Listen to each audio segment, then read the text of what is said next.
Thanks for tuning in to another episode of the Tan and J-Man Show. Before we go any further, please give us a rating on Apple Podcasts. If you want to stay up to date with all that's happening in Tan and J-Man Show Nation, like us on Facebook, follow us on Twitter and Instagram at Tan and J-Man Show. Hope you guys enjoy this episode, so stay tuned. We are finally back on the Tan and J-Man Show. Hopefully we're on social media and all that. Our live stream box has completely decided to crap out on us, so bear with us if hopefully we are. I have no idea. It doesn't look like we are, but yes, we are. We are? Okay, cool. So our efforts we're on social media. Awesome. Right. Twitter, Facebook, finally up. We're doing it via webcam, so if it looks a little weirder than it usually does, that's why. But we're back with another episode of the Tan and J-Man Show. We do it for the nation, Josh. Tan and J-Man Show Nation. We bust our tail for you guys. We bust our tail for the nation. We're in snowy Rochester, about to shoot the Tan and J-Man Show.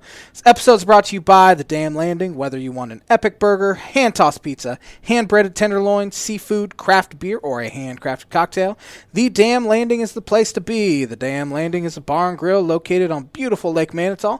Focuses on freshness and quality. The Dam Smoke is here every single weekend, and it features barbecue and steaks.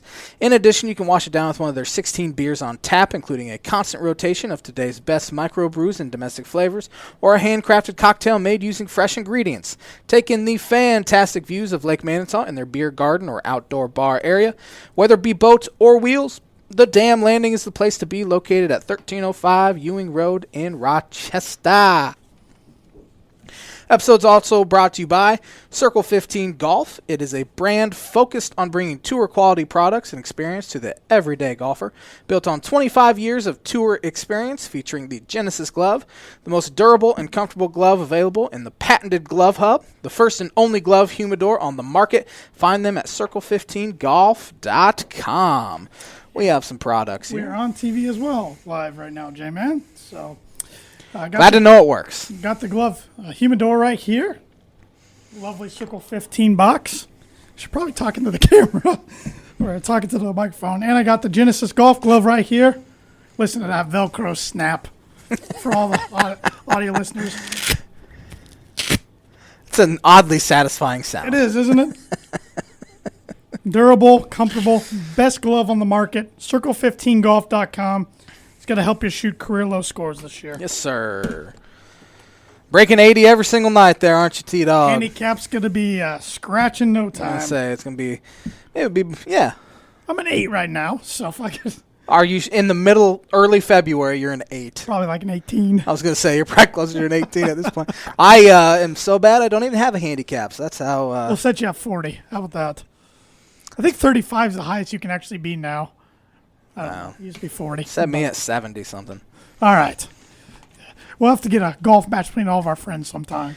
I will gladly bow out and just watch. I got some Birdie Bogey this evening. It's Super Bowl week. Uh-huh. Happy Super Bowl week, everybody, even if it's a matchup a lot of us aren't really looking forward to. Super Bowl 55 between the reigning, defending Super Bowl champion Kansas City Chiefs against the Tampa Bay Buccaneers, and Tom Brady making his 10th Super Bowl appearance. So I thought I'd have some Super Bowl related trivia for you. It's not too compelling of a question, really. Who's the quarterback who's thrown the most interceptions in Super Bowl history? How am I supposed to know that one? Oh, come on, J-Man. Most interceptions. It's got to be somebody that's played a bunch. Exactly. So think of all the quarterbacks who've played a bunch, and then it narrows it down. I have a guess. All right. Birdie Bogey brought to you by Noble Gnome LLC. Fresh, locally grown, nutrient-dense produce from Bryce and Katie Romine of Mentone, Indiana. Like them on Facebook, follow them on Instagram, and check out their website, noblegnomellc.com. Yeah! Yo, veggies. What? Get your veggies. Okay. It's like you put it all together there. I couldn't understand. Get your veggies. What do you want to start off with tonight, J-Man? Should we start off by talking about Super Bowl? Let's start off talking a little Super Bowl. Chiefs are 3.5-point favorites. Are they favored? Mm-hmm. Thought they probably would be. Have the best quarterback in the NFL, not named Aaron Rodgers this year, and Patrick Mahomes. And then Tom Brady at 43 years old had a pretty unbelievable season himself. Looks like that offense is healthy. It looks like Antonio Brown should be back. I assume Ronald Jones will be back as well. He hasn't. I mean, he's been playing, but hasn't gotten many carries. But looks like Patrick Mahomes' turf toe, I assume, is going to be. Yeah, he's had some good okay. rest for it, I would say. They had a big blow last week with losing Eric Fisher to an Achilles injury. So I think they have 3 offensive linemen that will be out. And they put a couple guys on the COVID list today as well. Not sure who they were. I saw it on my phone earlier. But yeah, it should be a really good one. I mean, I think everyone kind of has Tom Brady fatigue. Yes. And I think they're starting to get Kansas City Chiefs fatigue. Yes. You've had it since about 2009. No kidding. Even when they're bad. But should be a really good matchup. Compelling matchup as well. The Chiefs placed, let's see. They placed DeMarcus Robinson on the reserve COVID list. I don't know if he really got that many touches this year at all. He was like their 5th option. Yeah. 6th option, maybe. And center Daniel Kilgore was also placed, but I don't think Kilgore was their starter. I can't imagine. No, I don't think so. Kilgore was a really bad Miami Dolphin the past few years, so I can't imagine he's starting for anyone, let alone the team playing in the Super Bowl. But yeah, two fun offenses. Yep. I think both have pretty good defenses as well, so it's a good matchup. Oh, it should be a really good one. The NFL, like we mentioned last week, I think they got what they wanted. They got the matchup they were wishing for. But like you said, a lot of fatigue. But I still think a majority of the country is probably still for Kansas City. Yeah. Now they get this one, then everybody's probably going to say, okay, Kansas City, that's enough. Yes. But do you think more of the nation would switch their mindset if they knew that Brady would walk away if Tampa Bay won? We've been saying this for 4 years. Good point. And he keeps coming back. That's so a good point. I think they just assume him lose. I think that's what they all kind of root for. I don't mind Tom Brady now that he's not in New England, to be honest. He's more bearable, I guess. But I don't. I was saying the other day to somebody, if he wins it, wins his 7th ring, why would you come back? And the person goes, to make an 11th Super Bowl appearance and win 8. I'm like, all right, you got a point. So He clearly still has that fire. Yeah. And I think getting away from Bill Belichick has kind of reignited his fire a little bit because it didn't look like he was having fun last year. I know today he said that he's been in the house alone without his wife and kids for like 2 weeks.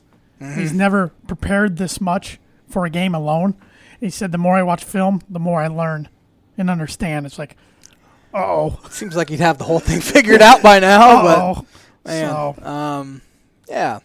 I'm looking forward to every Super Bowl, though. I'm going to be sad. I mean, it was pretty boring this past weekend with no football on, and that's what we have to look forward to. We had no Pro Bowl this past weekend. When's the last time you've watched the Pro Bowl? Yeah, it's been a while. You mean you didn't tune into the Madden? Nope. I didn't get the invite. I bet you could have beaten some of those guys. Yeah, I was ready.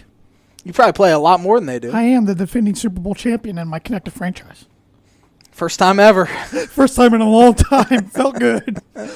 Feels good. But, it's like you said, it is weird. This is the last pro football weekend we're going to have in a long time. 23,000 fans going to be there in attendance at Raymond James Stadium. Largest sporting event, attended sporting event in the U.S. we're going to have since March. Since March, yeah. I think 7,500 of them are going to be free admission healthcare workers that have got vaccinated twice. So that's going to be cool to see. Cool. But who are you taking? This will be the J-Man's Book It prediction of the week. I still don't know who I'm going to take. But, I don't know who you're going to take, huh? Man, I think this is a coin flip. Yeah. Both teams are obviously rolling right now. Give me Kansas City. I think they're the better team. Of course, they won it last year, and they want to be the first since who to win back-to-back? Would they be the first since New England? Yeah. In 2003, 2004? Yep. I think you got it. I just think they get it done. I think that offense is too good not to outscore Seattle Tom should have Brady. won back-to-back. Yeah, just hand it off to Marshawn Lynch, and they would have done it. But, I think Kansas City gets her done. Yeah, I think you're right. I think Kansas City gets it done. I think it's going to be a close one. Good game. I'll go 34-27. You taking Kansas City? Yeah. Oh, yeah. I don't like it. That's a good score prediction. I'm just trying to be intelligent with my pick. If the pass rush duo of Jason Pierre-Paul and Shaq Barrett, as well as Ndamukong Suh, Shaq Barrett, they harass Patrick Mahomes as much as they did Aaron Rodgers a few weeks ago, they will absolutely have a chance. Ball control, we've said it for years with Tom Brady, or playing against Tom Brady, you need to control the ball. It's absolutely that way with Patrick Mahomes. Tampa Bay has to control the ball, has to get Leonard Fournette involved early. That's what they did against Aaron Rodgers. They pounded the rock on first down almost every single time, and they ultimately won. But give me Kansas City 34-30. I think they cover by half a point. So we both have Kansas City scoring 34 points. Yeah, I mean, they played a great defense last week in Buffalo and really no resistance at all. So. Yeah, and we were talking about Super Bowl ads last week. The average price for a 30-second ad last year was $4.5 million. Not only is Budweiser not advertising this year, Coca-Cola and Pepsi are not either. I figured probably some would follow suit. I haven't read of it. Others, I'm sure there are. So it's gonna be interesting. Interesting halftime show with The Weeknd. I think we kind of hit on that last week, but yeah, good for the NFL though. I mean, they got through a season. Got through a season without having to cancel any weeks. Pretty remarkable when you think about it. If you're Kansas City or Tampa Bay, you lock your quarterbacks in a room. Yeah. Don't let them leave. If any player tests positive from here on out, they're done. They're out of the Super Bowl. Doesn't matter who they are. What happens? What does the NFL do if both Tom Brady and Patrick Mahomes test positive on Friday? Are we going to have a Blaine Gabbert, Chad Henne Super Bowl? Yes, sir. I'm kind of rooting. I'm not rooting for them to be sick. Yeah, but that would be storylines, man. I like chaos. Who's got the better reserve? Take home Super Bowl 55. Could you imagine? I was thinking about that the other day. If just one of them got it, let alone both. Right. But yeah, it's gonna be an interesting matchup. J-Man's Book and Prediction of the Week is brought to you by Indiana Farm Bureau Insurance Agent Travis Watchering for life, home, auto, renters, business, workers' comp, and farm insurance. Contact Travis at 219-869-4561.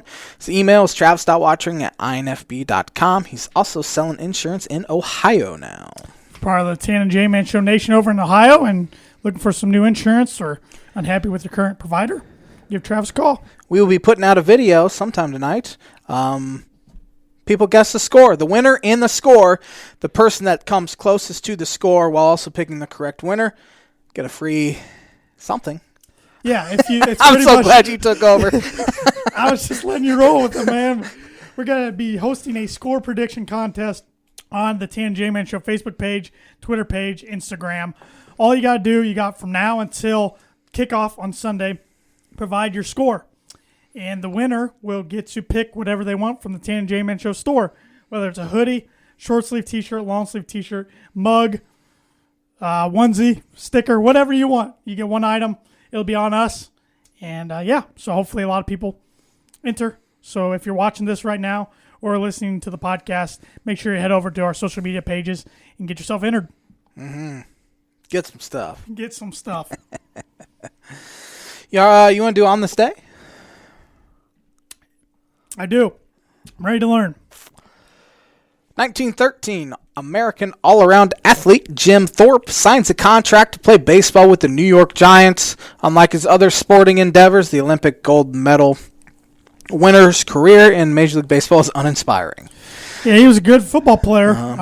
Baseball's hard. He was one of the three members of the first Pro Football Hall of Fame class.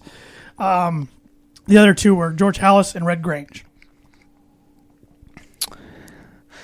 1948, Johnny Palmer sets a 36-hole PGA Tour scoring record with rounds of 62, 64 in the Tucson Open. And he finished runner-up by one stroke to Skip Alexander, who cards tournament record total 264. Never heard of Skipper.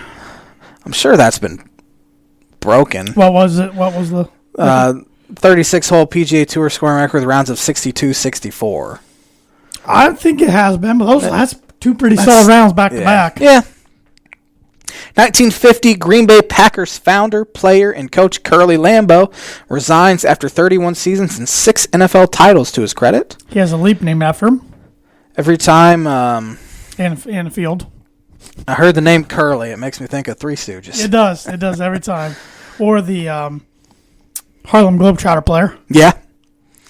Let's see, a bunch of Australian champions men's tennis. I'm sure you care about that. Not really.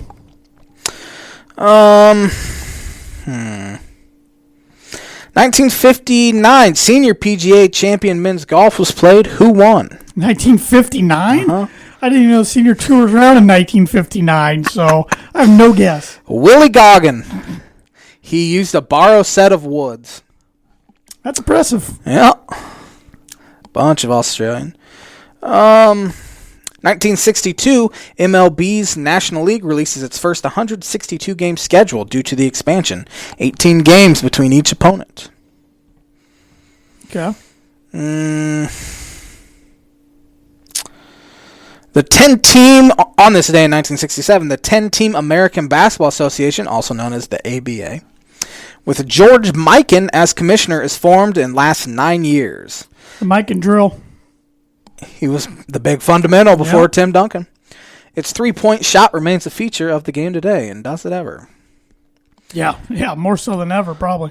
1968, Vince Lombardi steps down as Green Bay Packers head coach in favor of longtime assistant Phil Bengston. A lot of Packers events on this day tonight. 1969, in his first start in a Ford, legendary driver Richard Petty wins the Motor Trend 500. Number 43 car. His previous 92 NASCAR victories were in Plymouths. Interesting. The 43 is now driven by Bubba Wallace. Bubba. Who was the first overall pick in the 1972 NFL Draft on this day? 72. Don't know why they had it in February. 72. I think this is too late, but it's O.J. Simpson? Nope. Walt Potowski. All right. From University of Notre Dame. Golden Domer. A Rose Bowl was played on this date in 1976. Are you going to make me guess who played in it? Why would a Rose Bowl be played? I don't know. On February 1st? 1984, American lawyer and businessman David Stern becomes NBA commissioner. I didn't care for some of the things he did late in his career, but he expanded the game of basketball all over. He did. He did that. We had a barn burner of a Pro Bowl in 1987 where the AFC beat the NFC 10-6. Barn burner of a Pro Bowl. 1992, slugging outfielder Barry Bonds signed the highest single-year contract in Major League Baseball history with the Pirates. Can you name the money? Highest single-year contract? Mm-hmm. Oh, man. I don't know, like $15 million? $4.7 million. Man, that's like a average major. That's not even an average major league player. That's just like a below average bench guy's getting $4.7 million now. That was Barry freaking Bonds. That's crazy.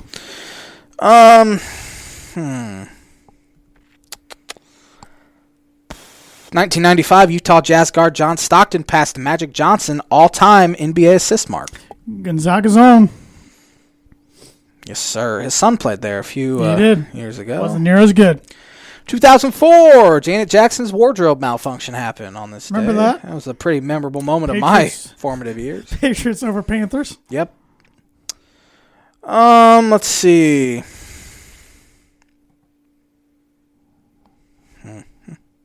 Who won the Super Bowl and who won the MVP on this date in 2009? 2009, that would have been the Steelers over the Cardinals. Yep. Who won? Santonio Holmes? Yes, sir. He made the catch in the back of the end zone. Here's a good Denver Bronco one. On this day in 2014, Peyton Manning becomes all-time record holder for MVP trophies. He won his 5th. Yep. And then they got spanked by the Seahawks. 2014, on this day, Adam Silver became the commissioner. I approve with a lot of things in the NBA. Done. It was actually on this day that the Seattle Seahawks should have beat the New England Patriots, so they would have just handed off to Marshawn. Malcolm Butler jumped the slant route. That's going to do it for this episode, or this segment of On This Day. And On This Day is brought to you by, like it is every week, Proforma Print House. If you're looking for a trustworthy, dependable resource. I don't know why I keep saluting the camera. I haven't even seen you do it once. I think I'm nervous. I've been messing with the audio levels this whole time. So if you're looking for a trustworthy, dependable resource for your next trade show, company picnic, or sales meeting, Proforma Print House has over 50 years combined experience in promotional products and commercial print. They strive for fast and efficient response to all your print needs. You need to look no further. Let them be your one-source print and promotional company, and give them a call today at 574-210-3815. Yes, sir. Got to show off the nice First Federal Savings Bank water bottle. This is just an example of one of many different promotional products you can get. But if you're looking for some nice water bottles to get for your company, highly recommended. Never been displeased with any of the products I've got from them. So give them a call, 574-210-3815. Pretty slow week in the Big Ten. There just weren't very many games. Due to postponements, installments, cancellations. But I got it rolling over the weekend. Yep. Some good games over the weekend, too. There was a real hyped game Friday night, and it lived up to the hype completely. Maybe the game of the year so far in the Big Ten, as far as living up to the hype, and that was Illinois, Iowa. Hate each other. Coaches absolutely hate each other. Coaches don't like each other. They got in a little kerfuffle in Thank you. In Iowa last year after the game, where the benches had to be separated, and they didn't even go through the handshake line, which I think the handshake line's stupid anyways. And you then can't go through the handshake line this year. No, which hopefully they never have to again. Come on, where's your sportsmanship? No need for sportsmanship. You're trying to knock the person's teeth in on the court, which is what DeMonte Williams about did to Connor McCaffrey last year. So they don't hate or they don't like each other at all. It's stupid they only played twice or only played once this year. But yeah, it lived up to the hype. Illinois needed a big resume-building win, and they got it. They played probably their best 40 minutes of the season, in my opinion. Ayo Dosunmu took over like he should in games like that. Trent Frazier, it was awesome to see him get going. He hit 4 threes, had 24 points. It was his most points he scored in a game in 2 calendar years when he scored 30 at Minnesota. So they played really well. They held Luka Garza at only 19 points, only 4 rebounds. Did a good job on him. So, yeah, huge win for them. They're up to 12th in the AP poll. They're up to 5th in the net rankings, which if the NCAA follows that religiously, like this is where we're going to seed guys, that means Illinois would be the highest 2 seed in the NCAA tournament. They have 5 quad 1 wins, which is more than any team in the country, or at least tied for the most in the country. So they're sitting here in a pretty good spot right now, and they needed that win. And it's great that it came against Iowa, because I cannot stand them, and you know that. It's probably the most heated Big Ten rivalry. Right now. Yeah, right now it's the most heated Big Ten rivalry there is. I mean, Purdue's just wiping the floor with Indiana every single year. Well, how many days was it? 1,300 and some. Yeah, it's what did I text you the other night? Or I think I still have it because I favorited it. Yeah, it's up there. It's I mean, it's been, you got to go back to February 20th, 2016. So it'd be 1,808 days since Indiana's beaten Purdue in basketball. And, and like I said, it seems like only one of those teams, Purdue, really cares. I shouldn't say Indiana doesn't care, but Purdue cares more, and it shows on the court. It reminds me a lot of the Missouri-Illinois. Missouri cares so much more, and they beat them every year, even when Illinois has been better than them. Yeah. It just makes no sense to me. But that's a lot like what it is. Yeah, but Boilermakers got another win. They only played one game. It was against Minnesota at home, and now Purdue's jumped into the top 25 in the AP rankings. They're 24th. First time all year they've jumped into the top 25. They're still not ranked in the coaches poll, but yeah, they've been rolling lately. I mean, they ran into Buzzsaw, which was Michigan, 2 Fridays ago, but besides that, they've won 5 out of their last 6, and they're playing pretty well. It's their group of freshmen is pretty good, and they're getting better. Brandon Newman was Big Ten Freshman of the Week. He had a career high 29 points the other night. 5th time a freshman has won that for Purdue this year, and it's the 2nd time Newman has. The lone freshman who hasn't is Ethan Morton.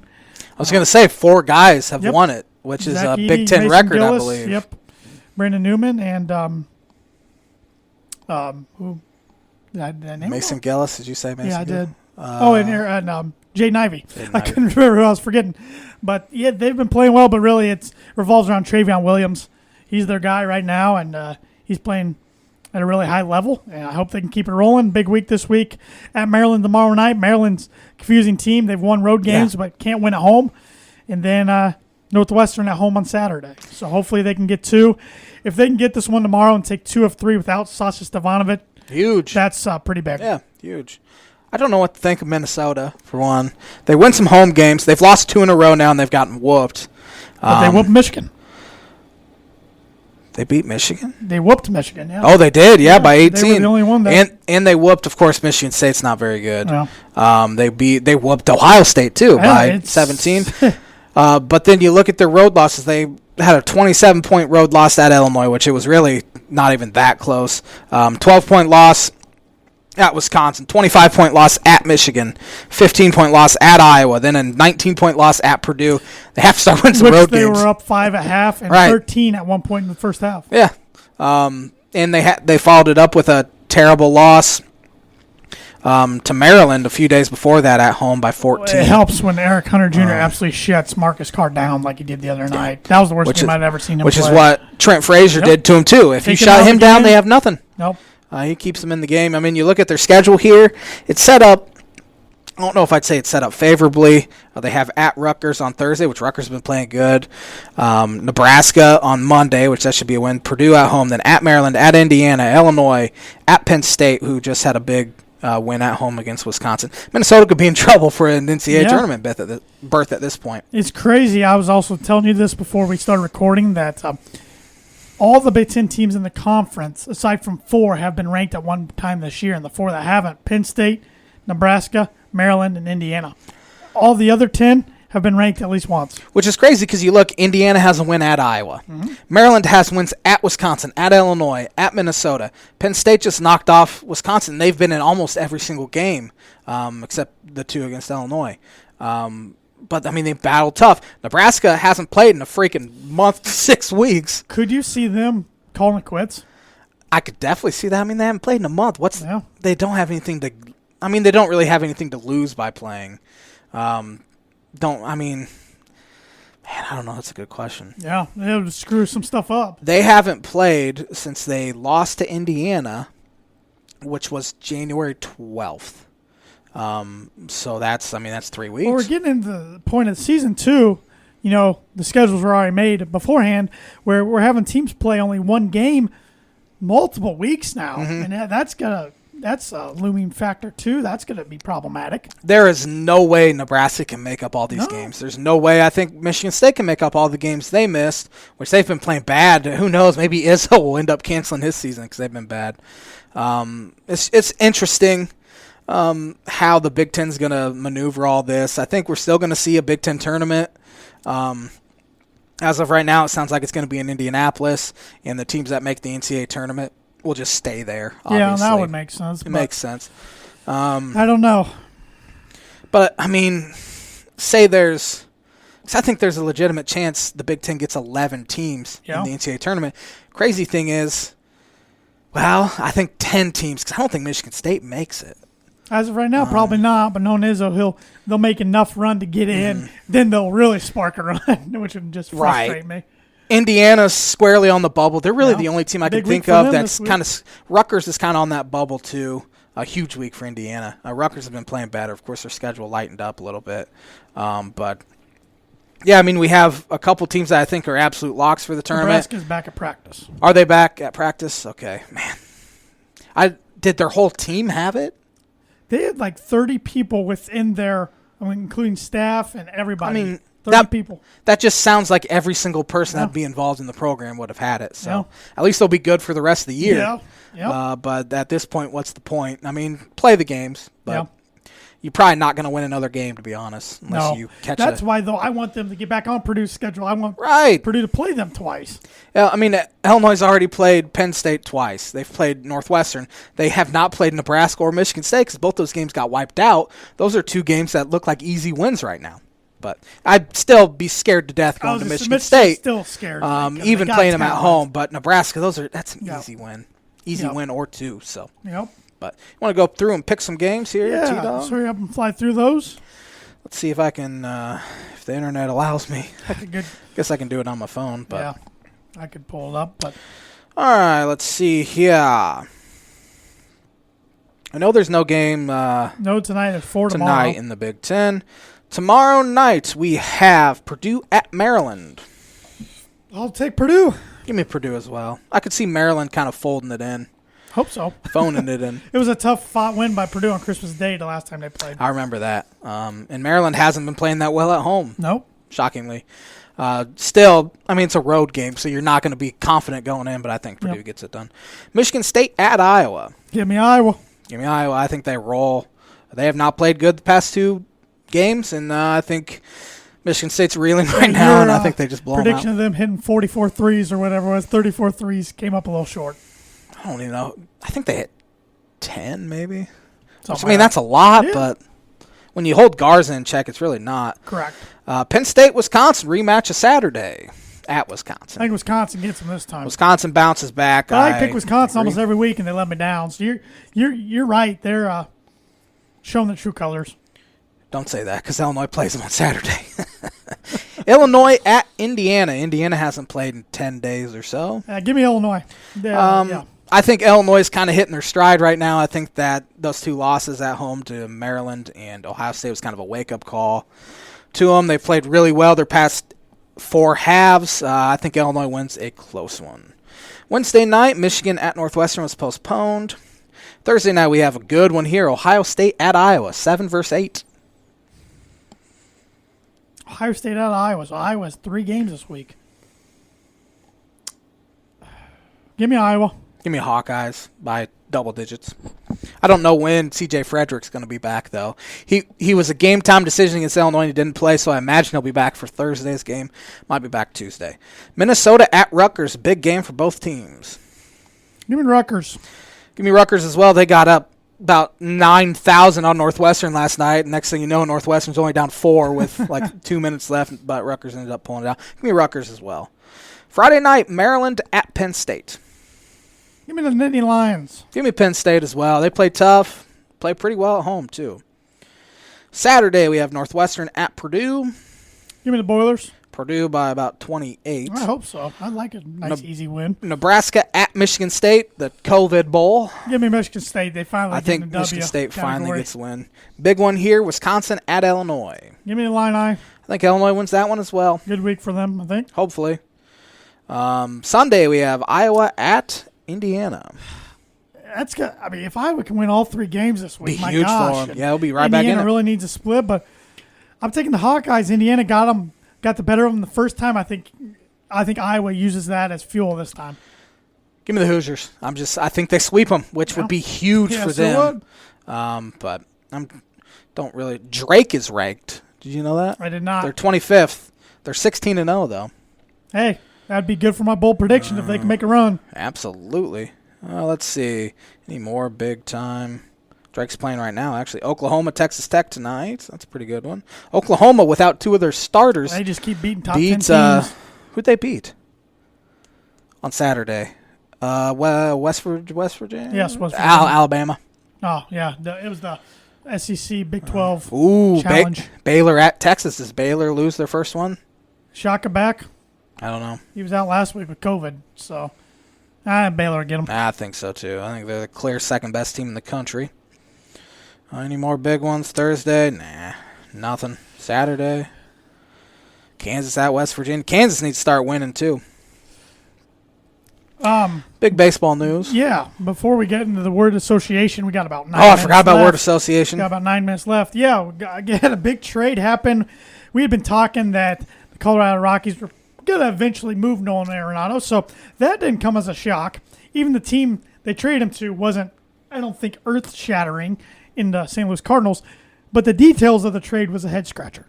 It was a clear salary dump is what it was, which is Major League Baseball. Rob Manfred's a panty waste. I've been calling him that for I don't know how long. You didn't call him that last week. No, that would have been a good word for him. That would have been screwed up.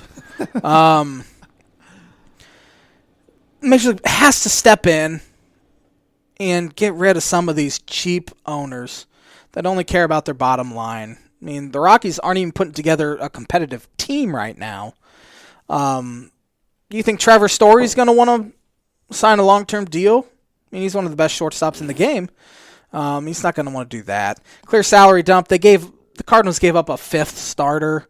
A couple other guys that just aren't even in like the top tier. It didn't move their prospect ranking at all. No, it was a clear salary dump. And Cardinals, for some reason, teams keep trading them good players, and they're really not having to give up that much of anything. Obviously makes Cardinals the best team in the Central now. Will be interesting to see. Rockies are going to have the worst record in MLB. They might.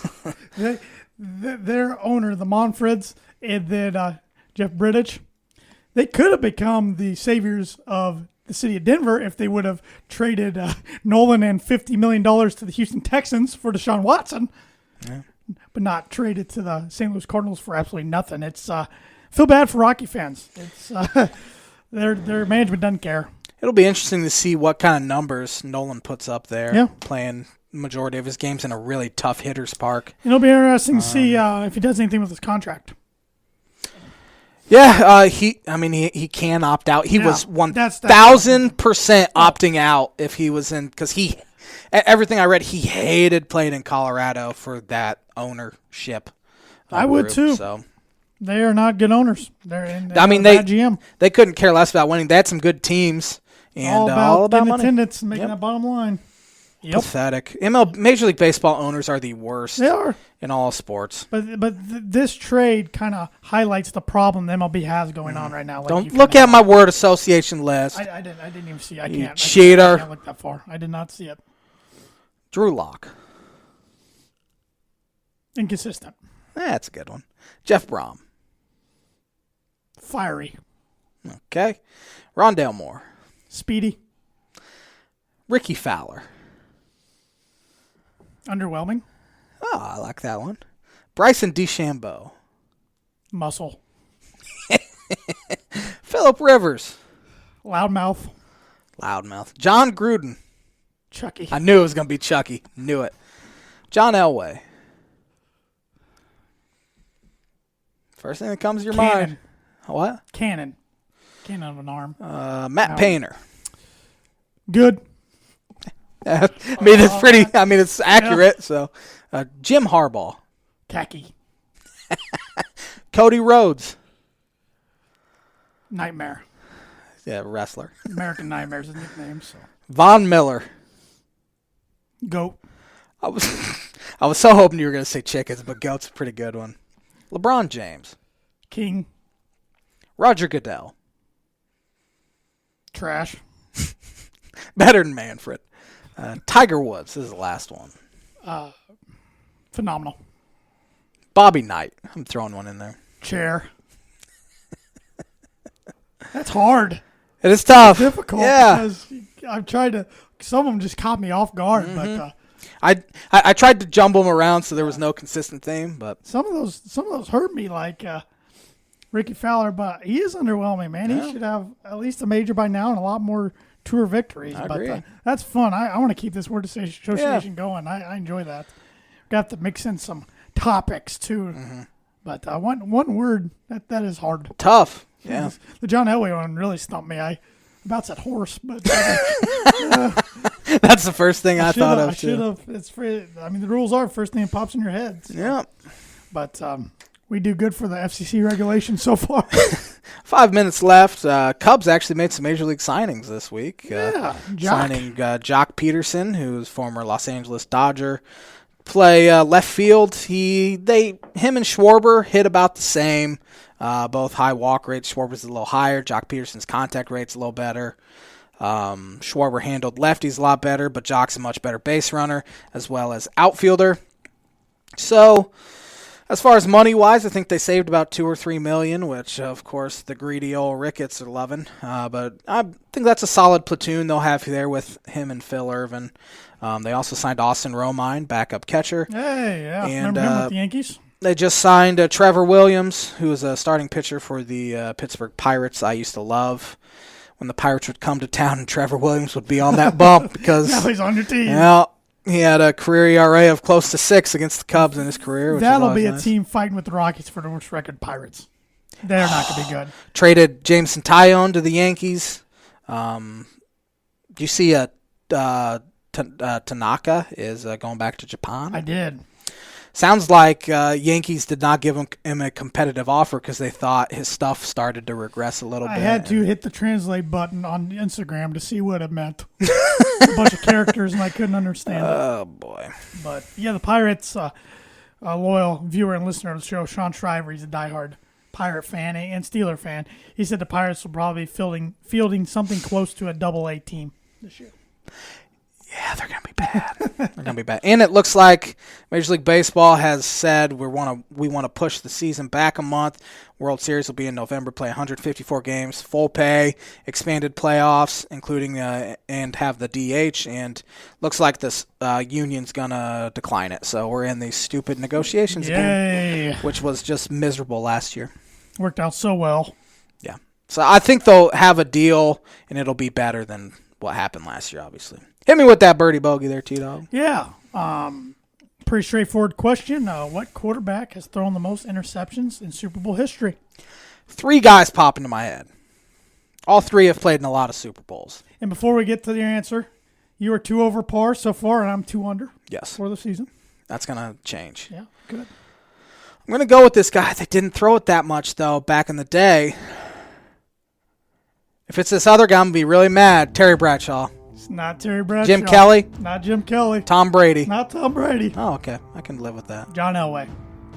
Oh, he played in 5. Played in 5, and he threw it a lot. And they got down big time. And they got murdered in Yep. those first 3. Didn't even think of that. Plus 3. 5-stroke lead for the Tan Man. And I only have I I have 47 weeks left to make up for it. Why don't you wrap us up for episode 220 there, J-Man? Thanks for watching the Tan and J-Man Show live, finally, on the ISC Sports Network today. We'd like to thank our sponsors, and we're going to be putting out a video here shortly, so stay tuned for that on our social media pages. Have a great rest of the week, everybody, and we will be back at it next Monday at 6:30. Have a great week, everybody.